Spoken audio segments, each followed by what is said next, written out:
Assalamu alaikum, this is Dr. Fatma Zohaib and today's topic is on your request, acne and diet.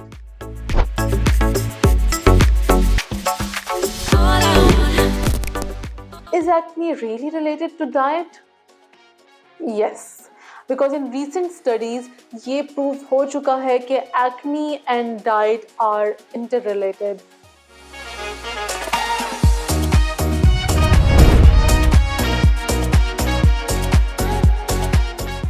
जो आप खाते हैं, जिस तरह की आपकी डाइट होती है, it reflects on your skin. आपकी हेल्थ किस तरह की है, ये सब बताती है कि आप किस तरह का फूड ले रहे हैं। हमारे फोर फादर्स की हेल्थ बहुत अच्छी होती थी। वो अपने एज के लिहाज से वो ज़्यादा एक्टिव होते थे, ना उनके जोड़ों में दर्द होते थे, ना उनके कमर में दर्द होती थी। हमारी तो 20-30s की एज में ही हमारे जोड़ों में दर्द होना शुरू हो जाती है, हमारी कमर में दर्द होना शुरू हो जाती है। तो इस सब का सिर्फ एक वजह है हमारा लाइफस्टाइल, हमारा सेडेंटरी लाइफस्टाइल, हमारी डाइट। एक्चुअली एक्नी किस तरह से रिलेटेड है डाइट से? एक्नी का अगर आप कहेंगे कि अगर हम ट्रीटमेंट्स ना लें और सिर्फ हम अपनी डाइट को ठीक कर लें, तो दिस इज़ टोटली रॉन्ग। आपको एक्नी का ट्रीटमेंट लेना पड़ेगा और उसी से ही आपकी एक्नी ठीक होगी, otherwise it will lead to acne scars. लेकिन डाइट का किस तरह से इम्पैक्ट पड़ता है, ये एक एग्रेवेटिंग फैक्टर है। अगर आप इस तरह की डाइट ले रहे हैं जो कि आपकी एक्नी को एग्रेवेट कर रहा है, तो it's a triggering factor. Acne आपके जीन्स के अंदर है, हम उस जीन्स को ठीक नहीं कर सकते, हम उसका ट्रीटमेंट कर सकते हैं, हम उन एग्रेवेटिंग फैक्टर्स को रिमूव कर सकते हैं। तो इस तरह से ये ट्रीटमेंट होता है। अगर आप कहेंगे कि आप सिर्फ ट्रीटमेंट लेते रहें और अगर आप डाइट ना करें, तो ये भी गलत है। Diet is a contributing factor towards acne. अब आपने ये समझना है कि किस तरह से आपकी डाइट आपकी एक्नी को एग्रेवेट करती है। अगर आप ये मैकेनिज्म समझ लें, तो आप खुद देख लेंगे कि आपकी डाइट में क्या-क्या चीज़ें गलत हैं और आपने उन चीज़ों को किस तरह से अपनी ज़िंदगी से निकालना है। मैदा, white bread, white sugar, desserts, ये सब रिफाइंड कार्बोहाइड्रेट्स हैं जिसके अंदर प्योर ग्लूकोज है। ये इजीली डाइजेस्ट होगी और आपके ब्लड शुगर को स्पाइक करेगी, जिसकी वजह से इंसुलिन लेवल्स पहले से भी ज़्यादा प्रोड्यूस होंगे और जितने उनको होने चाहिए उससे बहुत ज़्यादा प्रोड्यूस होगा। और जब किसी चीज़ की मिकदार ज़्यादा हो जाती है तो वो नुकसान देती है। जब ज़्यादा इंसुलिन रिलीज़ हो रहा है, उसने ग्लूकोज को यूटिलाइज़ कर दिया, उसने ग्लाइकोजन बना दिया, उसने फैट्स बना दिए। लेकिन जब बहुत ज़्यादा इंसुलिन अपनी हद से ज़्यादा प्रोड्यूस हो रहा है, तो वो जाके insulin like growth factor release करेगा, जो कि आपकी पाइलोसेबेशियस यूनिट पैक करेगा और ऑयल प्रोडक्शन को ज़्यादा करेगा। So fats are not related to oil production, oil is not related to oil production. ये एक समझने की बात है। Carbs are related to oil production. Basically जो एक्नी है वो हार्मोनल इम्बैलेंस की वजह से ज़्यादा होती है। तो फूड की वजह से हार्मोनल इम्बैलेंस हो रहा है। इंसुलिन ने क्या प्रोड्यूस करना है? इंसुलिन लाइक ग्रोथ फैक्टर, जिसकी वजह से फिर ऑयल प्रोडक्शन ज़्यादा होगा।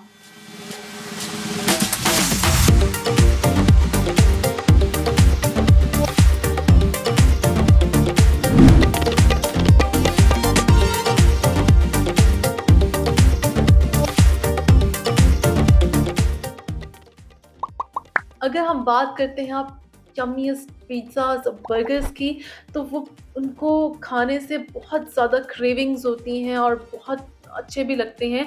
लेकिन आपने अपनी डाइट को देखना है कि आपकी डाइट में अगर व्हाइट मैदा है, जिसमें पिज़्ज़ा का जो डो है वो व्हाइट मैदे से बना है, बर्गर जो बन है वो व्हाइट मैदे से बना है। इट्स अ रिफाइंड कार्बोहाइड्रेट जिसके अंदर फैट्स नहीं है, जिसके अंदर न्यूट्रिएंट्स नहीं है। ये ईज़िली डाइजेस्ट होके आपके ब्लड शुगर को ज़्यादा करती है और इंसुलिन स्पाइक आती है।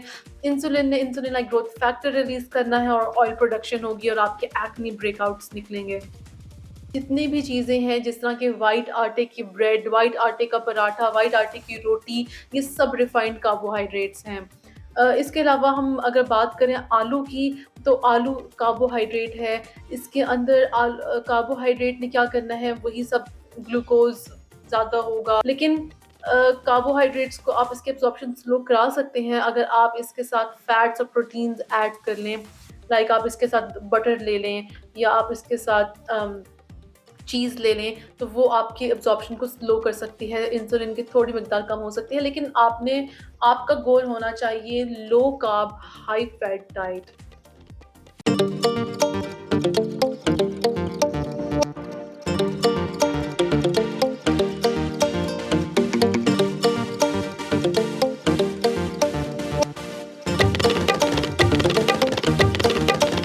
ये क्या खा रही हो?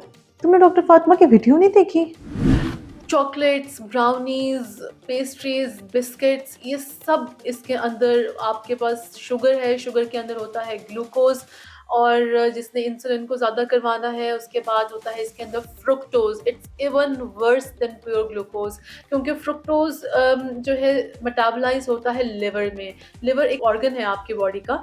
ग्लूकोज़ तो आपके बॉडी के सब सारे सेल्स में यूटिलाइज़ हो सकता है, लेकिन फ्रुक्टोज़ सिर्फ़ लिवर में होता है। तो जब आप ज़्यादा मीठा खाते हैं, ज़्यादा डिज़र्ट्स लेते हैं, ज़्यादा बिस्किट्स खाते हैं, तो उसकी वजह से आपका फ्रुक्टोज़ की मेटाबॉलिज़्म बहुत मुश्किल हो जाती है, क्योंकि वो सिर्फ़ लिवर ने करनी है, और लिवर क्लॉग अप हो जाता है, जिसकी वजह से आपका फैटी लिवर भी हो जाता है। तो ये सब मसले हमारे प्रोसेस्ड फूड्स, रिफाइंड कार्बोहाइड्रेट्स, जो भी चीज़ें आपको पैकेट्स में मिल रही हैं, वो सब रिफाइंड हैं, और उसकी वजह से आपका डाइट, आपकी हेल्थ, आप उसकी वजह से आपको एक्ने हो रही है, आपकी हेल्थ ख़राब हो रही है, एजिंग जल्दी हो रही है। ये सब चीज़ें इन्हीं चीज़ों से रिलेटेड हैं।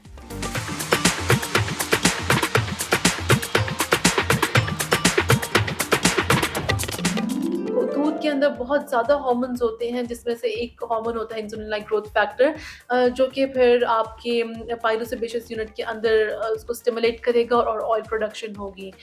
चीज़ और योगर्ट आप ले सकते हैं, लेकिन उसकी मिकदार आप मॉडरेट रखें, क्योंकि उसके अंदर फैट्स भी हैं और उसके अंदर प्रोटीन्स भी हैं। वे प्रोटीन सिंपल, वैसे तो प्रोटीन से इंसुलिन इतनी ज़्यादा रिलीज़ नहीं होती अगर हम मॉडरेट क्वांटिटी में ले लेते हैं। लेकिन वे प्रोटीन के अंदर फैट्स जो हैं, वो उसको एक्सट्रैक्ट करके सिर्फ़ सिंपल प्रोटीन है। तो वो प्रोटीन आपके इंसुलिन को ज़्यादा करती है, जिसकी वज़ह से फिर आईजीएफ रिलीज़ होता है और आपकी ऑयल प्रोडक्शन ज़्यादा होती है। तो प्रोटीन्स आप लोग ले सकते हैं, लेकिन उसके साथ आपने फैट्स कंबाइन करने हैं, ताकि उसकी एब्ज़ॉर्प्शन कम हो सके, आपकी ब्लड शुगर थोड़ा-सा नॉर्मल स्टैंडर्ड मॉडरेट लेवल पे रहे, और उसके बाद उसकी इंसुलिन भी उससे कम प्रोड्यूस हो।